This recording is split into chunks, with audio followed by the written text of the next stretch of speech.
Hi everyone, it's Sila here. Welcome to my channel. I hope you guys doing awesome today. And today I want to talk about lamentation. So if you're not familiar with the Bible, Jeremiah was a young prophet called to tell the destruction of Jerusalem. So as we see, there's nothing new under the sun. So they receive the word, they accept the word, they rebel against the word of Yah. Yah sent his prophets. He warned them to go back to the pathway of righteousness, to do what is right, but they refuse to listen, and then destruction comes, and then Yah has to correct them, because as a good father always corrects his children, like Jeremiah loved Jerusalem because that's what the city that the Most High has his name. His heart was for Jerusalem. So all his people was taken away into captivity. So pretty much he was there lamenting and grieving and singing songs of funeral over of the destruction of Jerusalem. But so we have the book of Jeremiah, and then right after the book of Jeremiah we have the book of Lamentation, where he just sing the songs over Jerusalem. So he spent 23 years of his life warning them, prophesying, going back. They were taken. They did not listen. They were taken into captivity to Jerusalem, to Babylon. And then he stays back in Jerusalem and he start singing and praying to Yah to remember the city that he loves so much. But his anger has to be quenched. Like Yah was really upset with Jerusalem. They went astray with their idolatry. So that's why we have to be very careful what type. We have to be careful with idolatry in our lives. Of course, all sins it's very offensive to the Ruach HaKodesh. It's offensive to Yah. But the sin of idolatry, having other Elohim in your heart before him.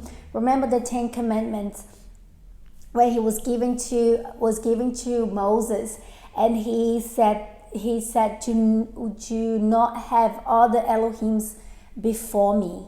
So his heart, it's the same like you're married and you're in covenant with this person, and then you start going out with the other person, but you're married to that person. So it doesn't make any sense to you going out of your way to sleep and do other things with other people once you have committed yourself and made a vow to love and be faithful, and only your heart belongs to that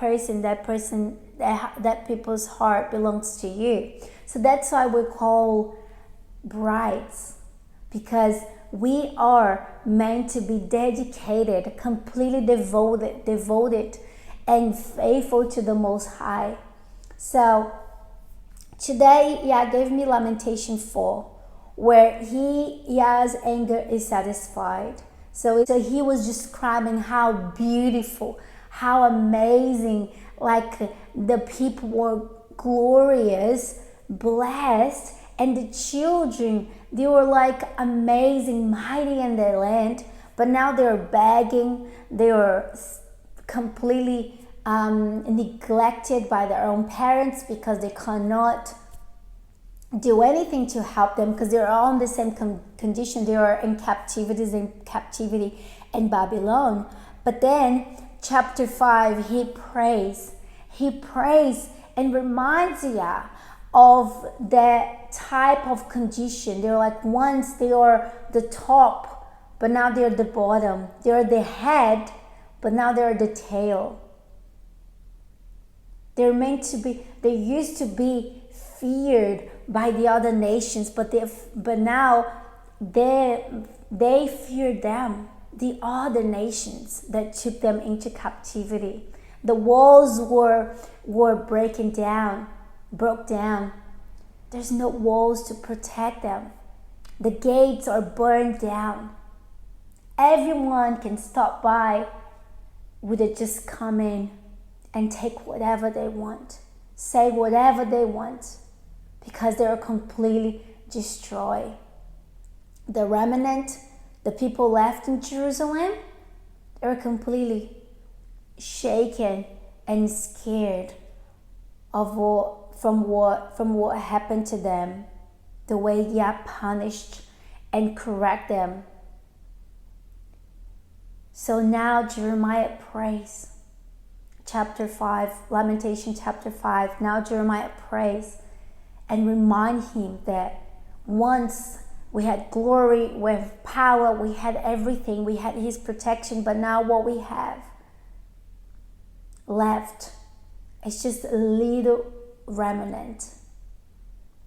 I like what he says in Lamentation 5 from verses 19. It says, Yahuwah, you remain the same forever. Your throne continue from generation to generation.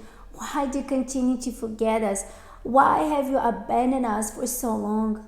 Restore us and bring us back to you again and give us back the joy we once had. Hallelujah. How beautiful. How beautiful. He was reminding of his authority, reminding him that his throne is above, that he's still on his throne and he still has power, and he goes through generation to generation. And he asks, restore us, take us back to you again.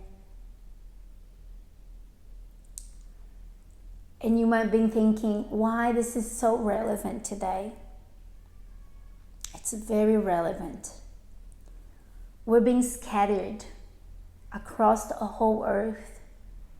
We are being taken into captivity. All the system that we live today, it's a modern way of slavery that we're living. We are living under the captivity, under the power of Babylon. The money, the things they watch, media, everything that you watch, everything that you buy, everything that you wear, that you eat, it's controlled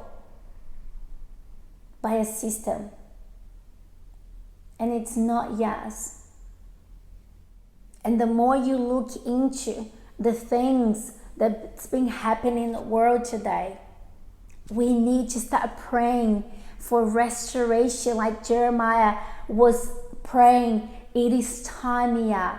It is time for you to bring us back to you again. It is time for you to take back your children again. We're being in captivity for so long. We're being taken over. There is no glory. There is nothing in us that reminds of you.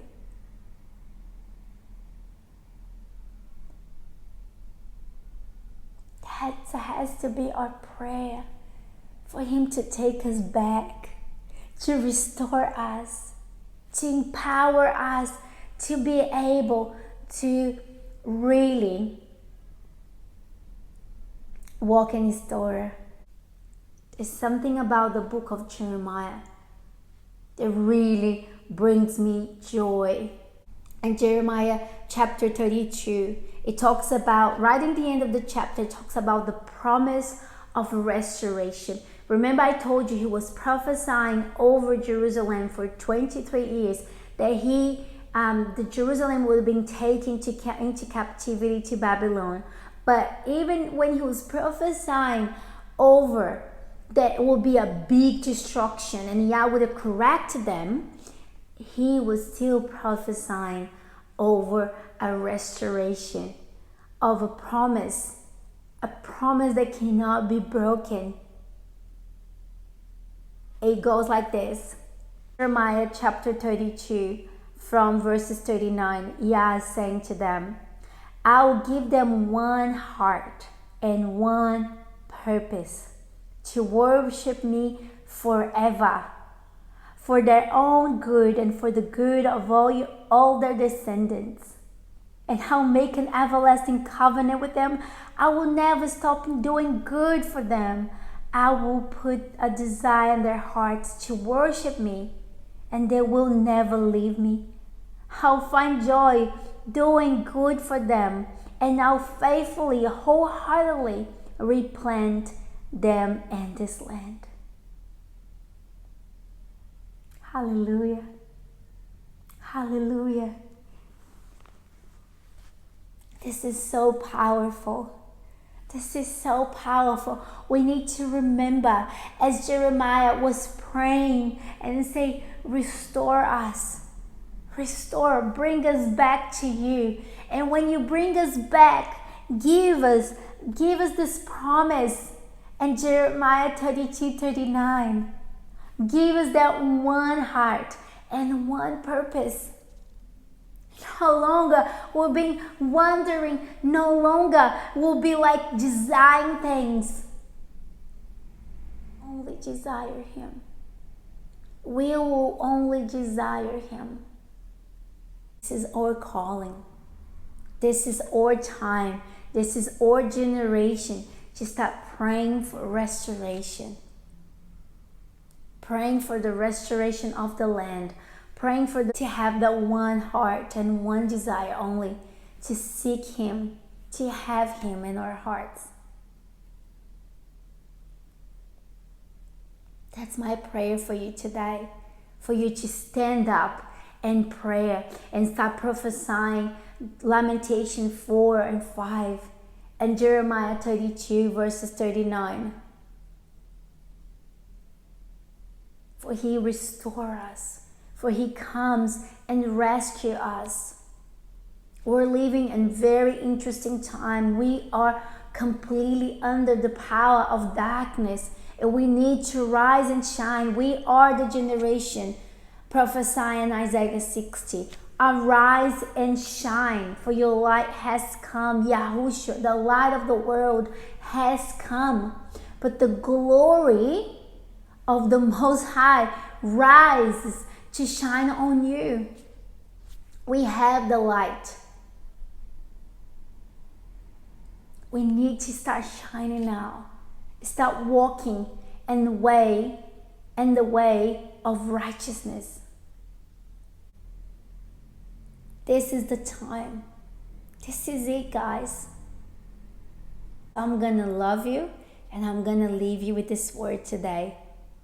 And I hope that you pray about it, think about it, and don't be just a listener, a hearer of the word, but be a doer of the word.